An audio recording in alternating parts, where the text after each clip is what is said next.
Hi అండి, బాగున్నారా? నేనైతే బాగున్నా. మీరందరూ కూడా బాగుండాలని మరి మీ అందరికి కూడా మరొకసారి విష్ చేద్దామని వచ్చాను.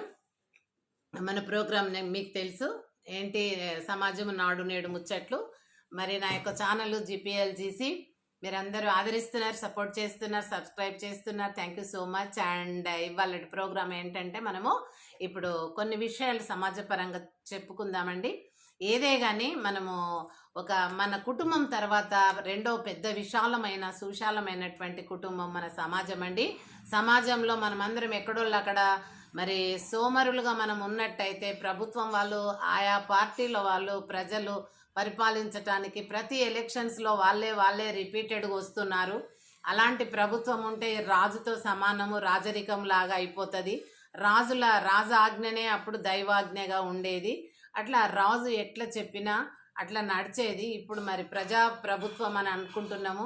ప్రజల చేత ఎన్నుకోబడిన ప్రతినిధులు పాలన చేయాలి. కాబట్టి ప్రజలదే తప్పండి.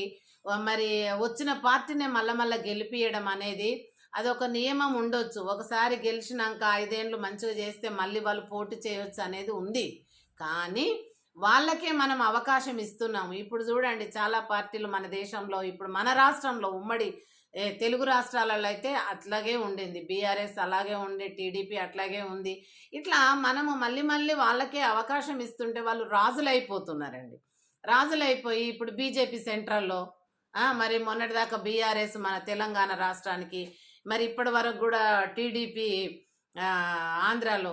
ఈ రకంగా వచ్చినటువంటి ప్రభుత్వమే మళ్ళీ రావచ్చు అన్న నియమం పెట్టుకొని మళ్ళీ వాళ్ళనే గెలిపిస్తే వాళ్ళకి అసలు మొత్తం ఎక్కడివక్కడ వాళ్ళకి అన్ని దేశ సంపద ఏడ చీమంతా ఉన్నా వాళ్ళకి తెలిసిపోయి తిన్నంత తింటున్నారు, చేసినంత చేస్తున్నారు. వాళ్ళు ఏం చేయాలనుకుంటారో అది చేస్తున్నారు. ఇక మొత్తం ఈక్వల్ టు కింగ్.